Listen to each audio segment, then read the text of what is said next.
ഒരു കിഴവേ അവരുടെ വീട് പുനർനിർമ്മാണം ചെയ്യാനായി ഒരു ദിവസം ഉമറിൻ വീട്ടിൽ വന്നവർ ചൊല്ലുകയായി,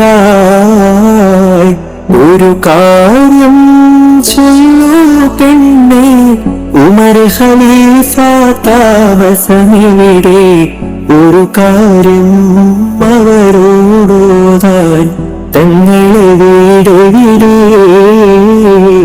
ഇത് കേട്ട് പുഞ്ചിരിയോടെ ഫാത്തിമ ചൊല്ലി, നിങ്ങളിരിക്കൂ, ഇത് തന്നെ അവരുടെ വീട്, കാര്യം ചൊല്ലിടുവേ.